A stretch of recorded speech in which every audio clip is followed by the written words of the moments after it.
바로와 그의 모든 신하가 이 일을 좋게 여긴지라. 바로가 그의 신하들에게 이르되 이와 같이 하나님의 영에 감동된 사람을 우리가 어찌 찾을 수 있으리요 하고 요셉에게 이르되 하나님이 이 모든 것을 내게 보이셨으니 너와 같이 명철하고 지혜 있는 자가 없도다.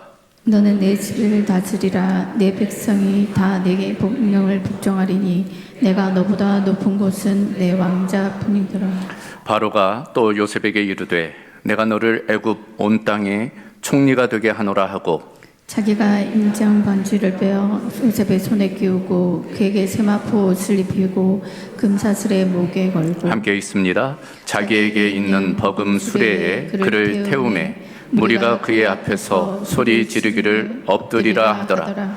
바로가 그에게 애굽 전국을 총리로 다스리게 하였더라. 아멘. 자, 지금 우리는 요셉의 이야기를 함께 살펴보고 있어요.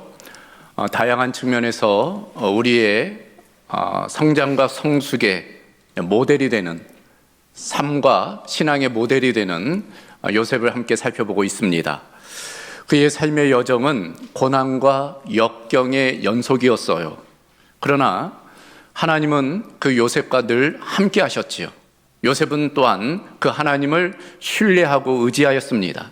그래서 그 모든 고난과 역경을 요셉은 뚫고 지나간 거예요. 형통한 삶을 살아간 것입니다. 형통, 찰나의, 뚫고 지나가는 것, 돌파하며 지나간 것입니다. 그런 요셉이 이제 오늘 총리가 된 것입니다. 그래서 오늘 우리는 함께 읽은 창세기 41장 37절로부터 43절 말씀을 통해서 요셉 총리가 되다라는 제목으로 함께 말씀을 나누게 되는 것입니다. 한번 따라해 보겠습니까? 요셉 총리가 되다. 그래, 오늘은 특별히 일에 관한 주제를 가지고 함께 이제 말씀을 나누려고 합니다. 여러분, 세상에서 가장 먼 여행이 무엇인지 아세요? 가장 먼 여행. 누군가는 이제 머리에서부터 가슴까지의 여행이 가장 먼 여행이라고 그래요. 그러니까 아는 것을 우리가 이제 받아들이는, 가슴으로 받아들이는 것이 참 쉽지 않다는 이제 그런 의미일 것입니다. 그러나 어찌 보면 우리 그리스도인에게서 가장 먼 여행은 주일 예배당에서부터 월요일 일터까지의 여행. 그것이 어찌 보면 가장 먼 여행이라고 할 수 있어요. 왜냐하면 우리는 교회와 세상에 대한 이분법적 사고 가운데 살아가고 있기 때문입니다. 그래요. 많은 경우 신앙과 일을 좀 분리해서 생각하는 경우가 있어요. 교회에서 하는 일들, 예배랄지 기도랄지 말씀 연구랄지 이런 것들은 참 거룩한 일, 하나님의 일인 반면 이제 일터, 이제 가정 이런 곳에서 하는 일은 세속적이고 덜 가치 있는 일로 이제 그렇게 생각할 때가 있는 것입니다.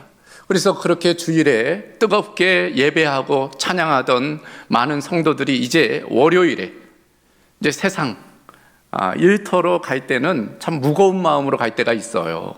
소위 월요병이죠. 그러나 일반적인 세상 사람들의 월요병과 다른 차원의 월요병을 가져요.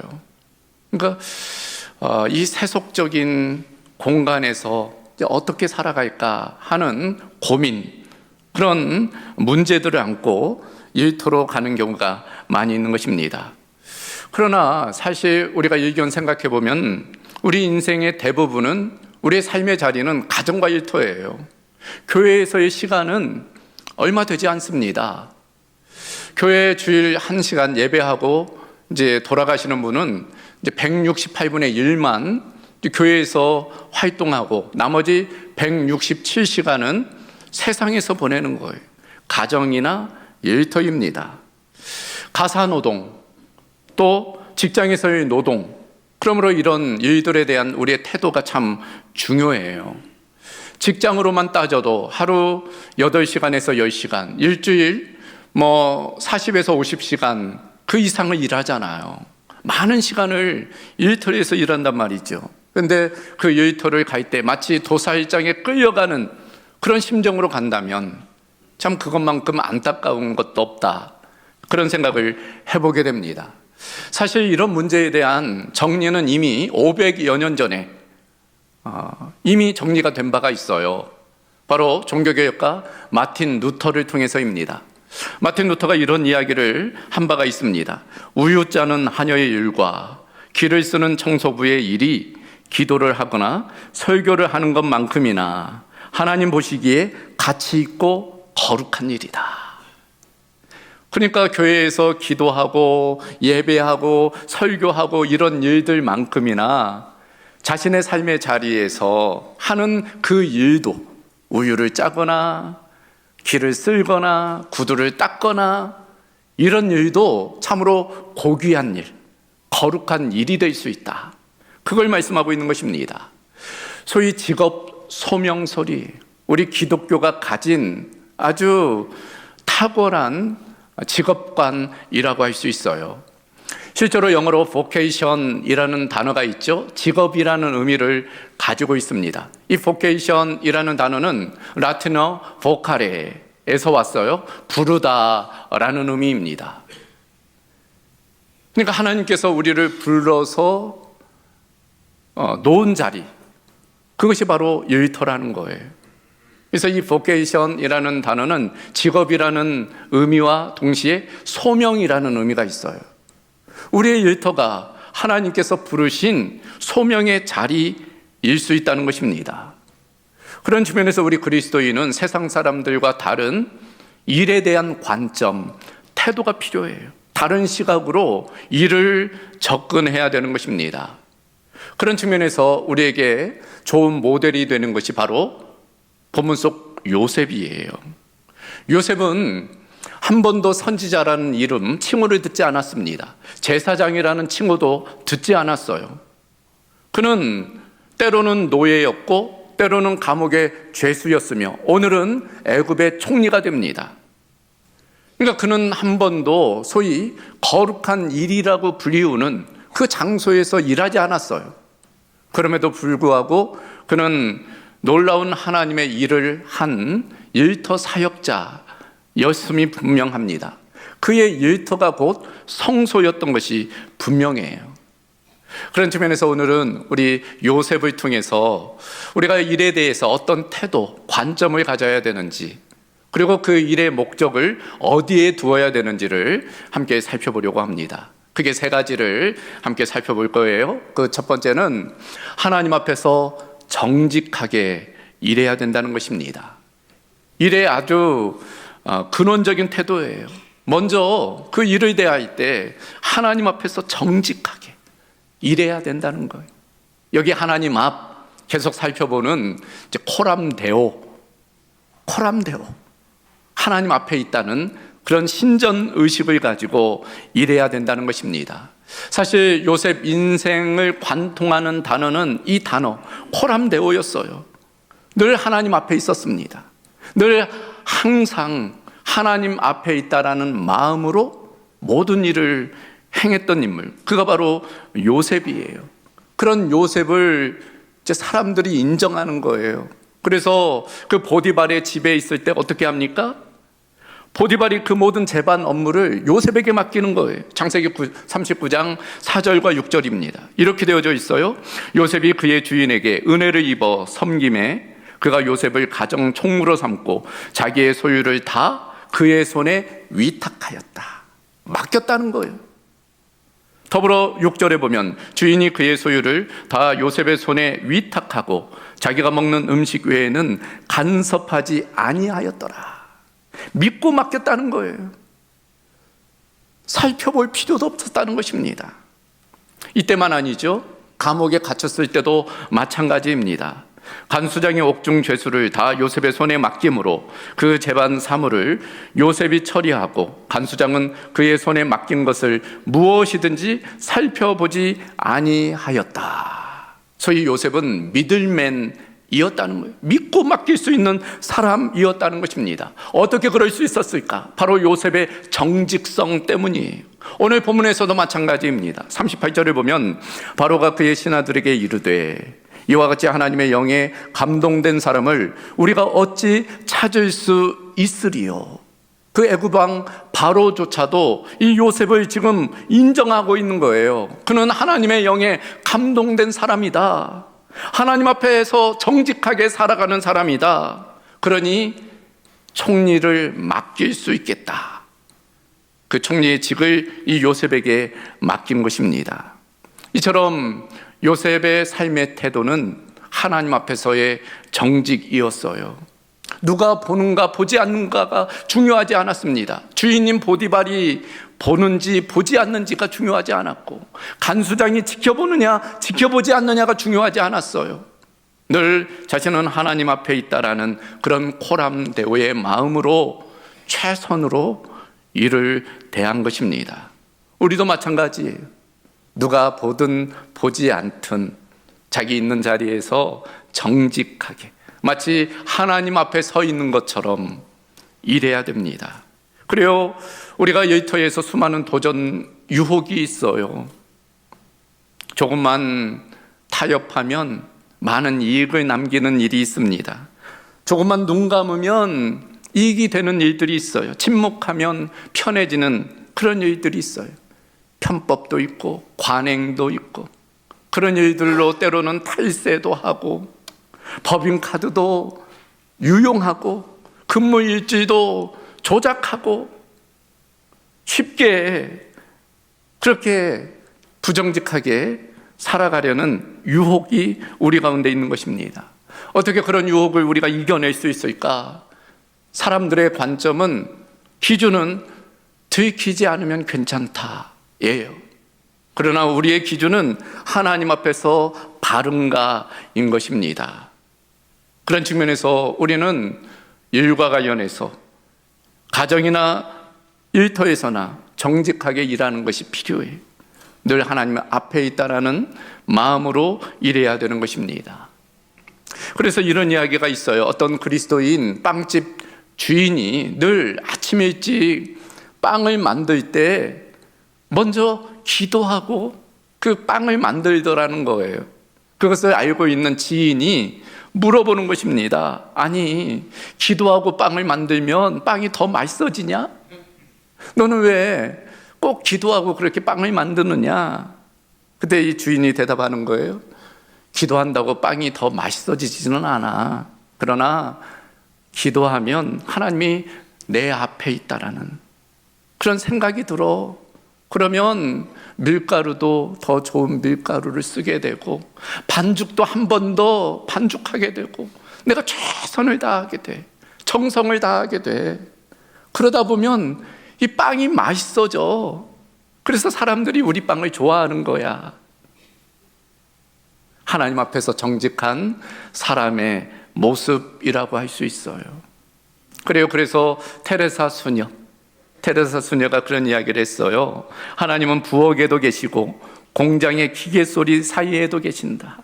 하나님은 예배당에만 계신 게 아니라는 거예요. 우리의 삶의 자리 어디에나 하나님은 함께 계신다는 거예요. 그러므로 그 앞에서 정직하게 일해야 된다는 것입니다. 종교개혁가 장 칼뱅도 전생애가 하나님 앞에서 드려지는 예배다.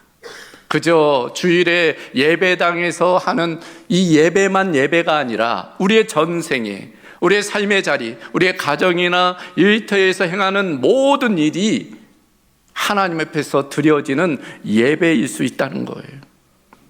C.S. 루이스도 이렇게 이야기했습니다. 정직은 아무도 보지 않을 때에도 옳은 일을 하는 것이다. 누가 보든 보지 않든 정직하게 행하는 것, 그게 필요하다는 것입니다.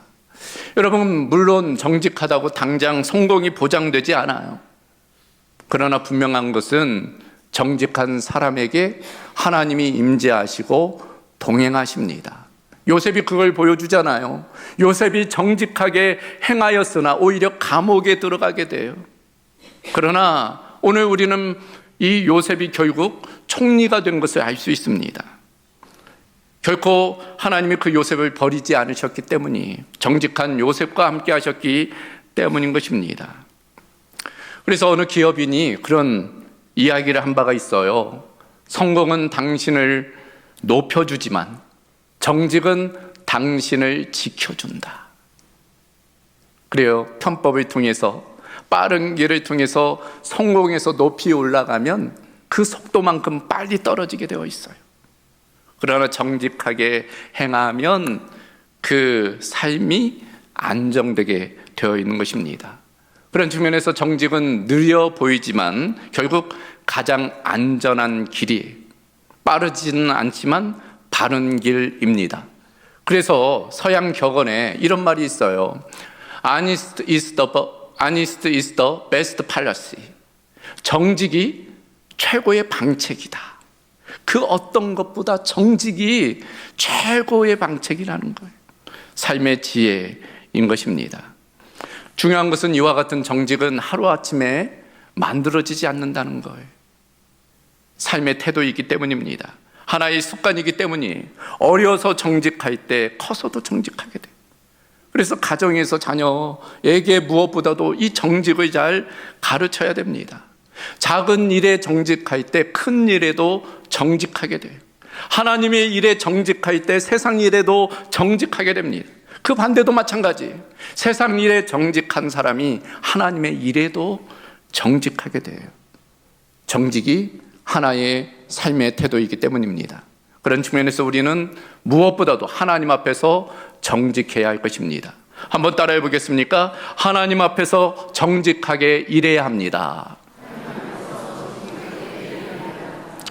자, 두 번째는 사람 앞에서 성실하게 일해야 한다는 것입니다. 그래요. 먼저는 코람데오, 하나님 앞에서 정직하게 일해야 돼요. 동시에 이제는 사람 앞에서도 코람 호미네입니다. 사람 앞에서 성실하게 일해야 된다는 거예요. 여러분, 하나님 앞에서 정직하게 일하는 사람이 사람 앞에서 불성실하게 일할 수 있을까요? 그럴 수는 없는 거예요. 하나님 앞에서 정직한 사람은 사람 앞에서도 성실할 수밖에 없는 것입니다. 그런 측면에서 이 정직과 성실은 늘 함께 가요. 정직 따로 성실 따로가 아닙니다. 동전의 양면처럼, 손바닥과 손등처럼 늘 함께 가는 거예요.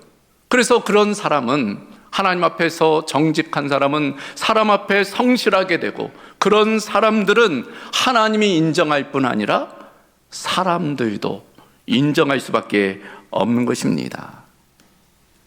성실한 사람은 자신에게 맡겨진 일에 최선을 다하기 때문이, 그러다 보면 전문성이 나타나고 탁월함이 나타나기 때문인 것입니다. 그래서 그런 말이 있어요. 성실이 능력을 보충한다. 능력이 없어도 성실하다 보면 능력이 붙는다는 거예요. 그래서 소위 1만 시간의 법칙이 있잖아요. 1만 시간. 어떤 분야에 1만 시간을 투자하면, 노력하면 그 분야의 전문가가 된다는 거예요. 성실의 능력입니다. 오늘 본문 요셉도 그걸 우리에게 보여주고 있어요. 요셉은 바로의 꿈을 해석하잖아요.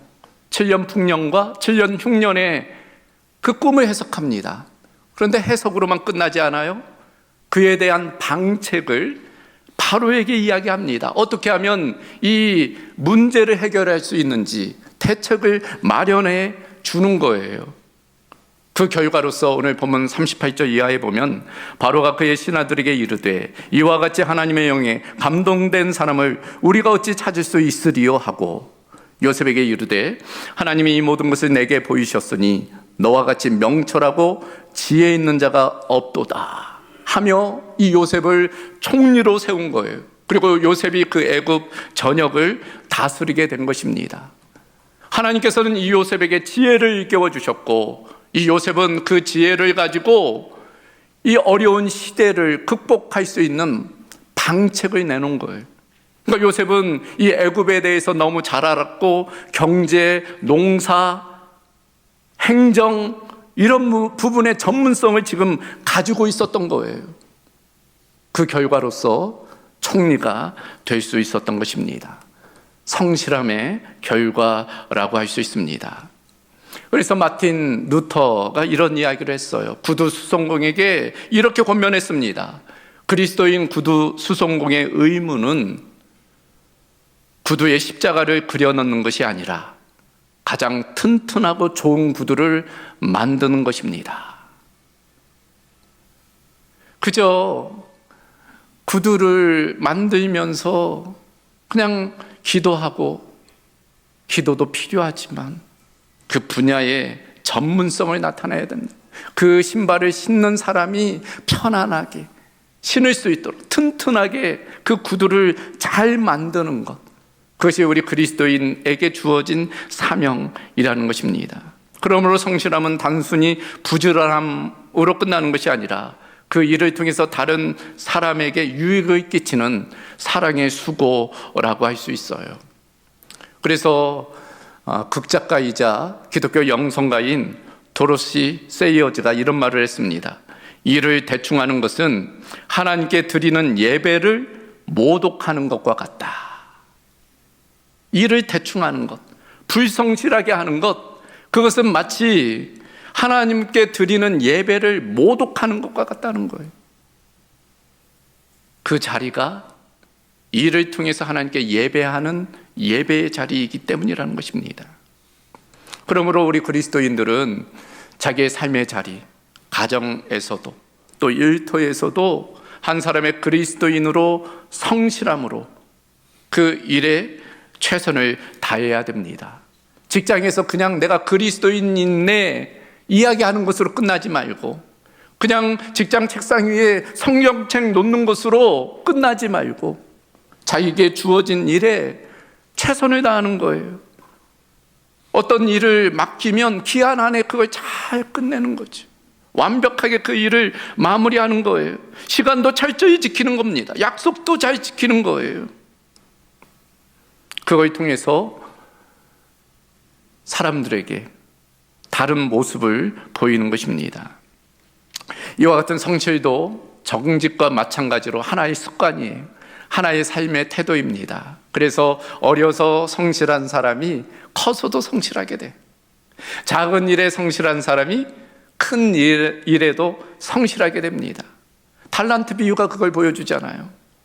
하나님의 일에 성실한 사람이 세상의 일에도 성실하고, 반대로 세상의 일에 성실한 사람이 하나님의 일에도 성실하게 되는 것입니다. 종합해 보면 이와 같은 정직과 성실은 우리 그리스도인의 일에 대한 태도가 되어야 돼요. 일에 대한 자세가 되어야 되는 것입니다.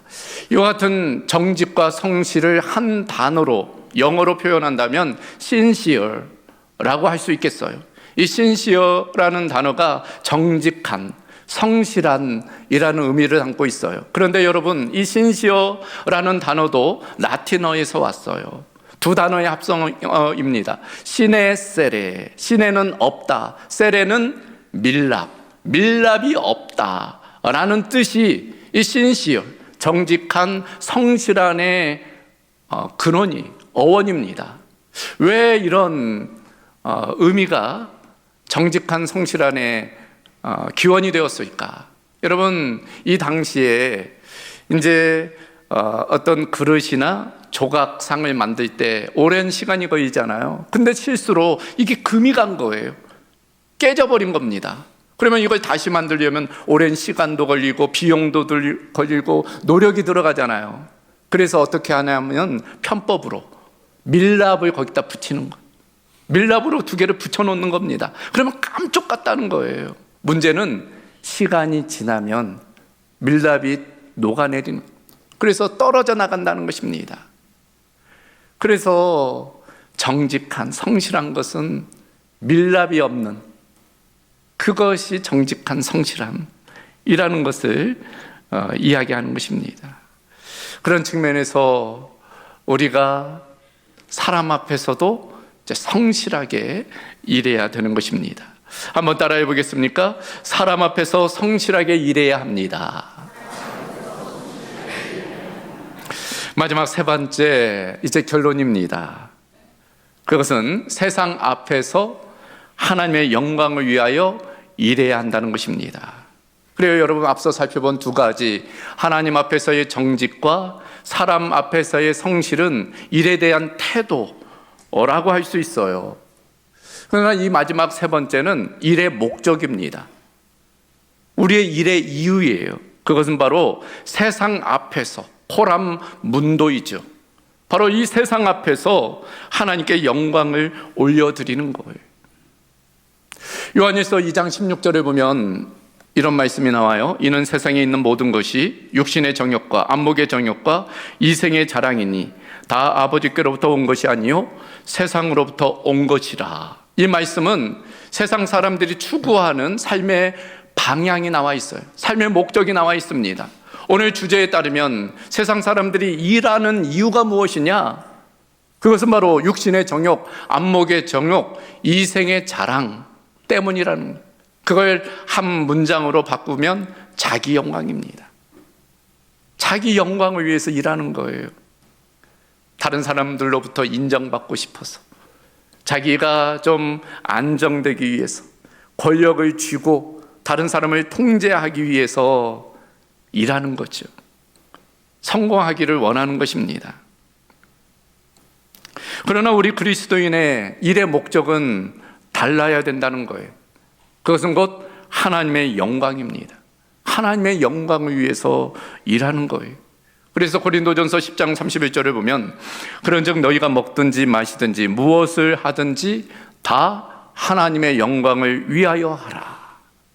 우리의 삶의 목적, 오늘 주제에 따르면 우리의 일의 목적, 그것은 하나님의 영광, 곧 하나님의 나라, 하나님의 통치와 다스림이 우리를 통해서 이 땅에 이루어지도록, 하나님의 공의가 이루어지고 하나님의 사랑이 이루어지도록 하나님께서 우리를 그 일터에 두셨다는 것. 그래서 우리는 그 일터에서 하나님의 공의와 하나님의 사랑으로 하나님의 나라를, 하나님의 영광을 나타내는 것입니다. 오늘 본문 속 요셉이 그걸 우리에게 잘 보여주고 있어요. 오늘 살펴본 대로 요셉은 드디어 총리가 되었습니다. 어저께까지만 해도 감옥의 죄수였던 그가 갑자기 총리가 된 거예요. 오늘 본문 40절로부터 44절, 그때의 모습이 이렇게 되어져 있습니다. 이제 바로가 이 요셉에게 이야기하는 거예요. 너는 내 집을 다스려라. 내 백성이 다 네 명령에 복종하게 될 것이다. 내가 높은 것은 이 왕자 하나뿐이다. 그러면서 이 요셉에게 이야기하는 것입니다. 내가 너를 애굽의 온 땅의 총리로 삼겠노라. 그러면서 자기의 인장 반지를 빼서 요셉의 손가락에 끼우는 거예요. 더불어서 그에게 세마포 옷을 입히고 금 사슬을 그 목에 걸어주고 자기가 타고 다니는 수레와 버금가는 버금 수레를 요셉에게 하사하는 것입니다. 그리고 요셉이 지나갈 때마다 앞선 사람들이 물러거라, 총리 요셉이 납친다. 모두가 무릎 꿇고 그 요셉에게 절하도록 만든 거예요. 그러면서 이 바로가 요셉에게 이야기합니다. 애굽 온 땅에서 네 허락 없이는 수족을 놀릴 자가 없으리라. 한마디로 1인 지하, 만인 지상의 위치에 놓이게 된 것입니다. 세상적인 기준에서는 출세의 정점에 오른 거예요. 만약 여러분이 이 요셉의 입장이라면 어떻겠어요? 총리가 되었으니 이제 모든 부귀 영화를 누릴 수 있는 거예요. 더불어 힘을 가진 것입니다. 그러니 평소 마음에 들지 않았던 사람들이 있잖아요. 그 사람들을 심판할 수도 있었어요. 그러나 요셉은 그렇게 하지 않아요. 하나님께서 자기를 그 자리에 두신 이유를 알고 있기 때문입니다. 그래서 오늘 본문 계속되는 내용을 보면 46절에 이렇게 되어져 있어요. 요셉이 애굽 왕 바로 앞에 설 때 30세라. 그가 바로 앞을 떠나 애굽 온 땅을 순찰하니. 요셉은 총리로서 안주하지 않았다는 거예요. 바로 총리가 된 그 시점에 애굽 온 땅을 순찰하는 거예요. 이제 곧 7년 풍년과 7년 흉년이 있게 되니 그걸 미리 준비하는 것입니다. 그걸 대비하는 거예요. 그래서 애굽 구석구석을 돌아다니면서 그에 대한 준비를 하는 것입니다. 그 결과 어떻게 될까요? 우리가 다 알잖아요. 결국 7년 흉년 끝에 가뭄으로 인해 모두가 죽을 상황, 그때 이 요셉의 준비를 통해서 많은 사람들이 생명을 얻게 돼요. 애굽 사람뿐입니까? 아니잖아요. 야곱의 자녀들, 곧 이스라엘 민족이 구원을 얻게 된 것입니다. 우리도 마찬가지예요. 우리를 그 자리에 두신 이유가 있어요. 하나님의 분명한 목적이 있는 것입니다. 그 일터에서 우리는 내 영광이 아닌 하나님의 나라와 그 영광을 위해 오직 여호와께 영광, 솔리 데오 글로리아 라는 마음으로 그 자리에서 최선을 다해야 되는 것입니다. 결론적으로 우리는 월요일에 예배자로 나아가야 돼요. 월요일의 예배자. 여러분, 최영수 목사님이라고 직장 사역훈련센터 원장님이 계세요. 그분이 이제 월요일의 그리스도인이라는 책을 썼어요. 직장에서의 많은 갈등이 있잖아요. 주의 성수에 대한 부분도 있고, 뭐 회식, 어떤 관행에 대한 문제들, 우리 그리스도인 직장인들이 가지는 그런 여러 갈등이 있어요. 이제 그런 문제에 대한 많은 이제 통찰을 주는 책입니다. 한번 좀 읽어보시면 좋지 않겠나 그런 생각이 드는데, 이 책의 내용 중에 그런 대목이 나와요. 그러니까 하나님의 일과 세상적인 일, 이런 것들을 소위 사사분면으로 나누는 거예요. 수직적으로는 하나님의 일과 세상의 일, 그리고 수평적으로는 종교적인 영역과 또 일상의 영역, 그래서 총 사사분면으로 나뉘어지게 됩니다. 우리는 이 종교 영역, 이 영역만 거룩한 곳, 이것은 정말로 하나님의 일로 생각을 한다는 거예요. 근데 그렇지가 않다는 것입니다. 세상의 영역에도 얼마든지 하나님의 일, 거룩한 일이 있다는 거예요. 그런 측면에서 우리는 공간, 영역으로 구분해서는 안 된다는 거예요. 그 일에 대한 태도와 목적으로 우리는 구분해야 된다는 것입니다. 실제로 성경의 인물들 중에 이를테면 종교의 영역에서 얼마든지 세속적으로 살아간 사람들이 있었다는 것입니다. 나답과 아비후, 홈리와 비느하스, 가룟 유다, 이들은 제사장들이잖아요. 예수님의 제자였습니다. 그런데 그 영역에서 세속적으로 살아간 거예요. 반면 그 일상의 영역에서 거룩한 일을 한 사람들이 있다는 거예요. 아브라함이 그랬고, 이삭이 그랬고, 오늘 본문 속 요셉이 그랬고, 다니엘이 그랬고, 느헤미야가 그랬고, 그들은 제사장이 아니었어요. 선지자가 아니었습니다. 그럼에도 불구하고 자신의 삶의 자리, 삶의 현장에서 하나님의 영광을 나타내며 살아가게 되었다는 것입니다. 그래요, 우리도 얼마든지 교회 안에 있지만 세속적인 모습으로 생활할 수 있어요. 반면 얼마든지 우리가 세상에서 있지만 거룩한 모습으로 살아갈 수 있는 것입니다. 장소가 문제가 아니라, 공간이 문제가 아니라 우리의 삶의 태도, 삶의 목적이 더 중요한 것입니다. 그런 측면에서 우리의 삶의 자리에서 하나님의 영광을 위해 살아간다는 것 중요한 거예요. 역사적으로 그렇게 살았던 많은 인물들이 있어요. 그 중에 대표적인 인물, 바로 영국의 정치가 윌리엄 월버포스입니다. 이 윌리엄 월버포스 젊은 정치가였어요. 근데 이 월버포스가 어느 날 뜨겁게 성령 체험하고 신앙의 열정이 생긴 거예요. 그래서 내가 신학을 좀 해야 될까?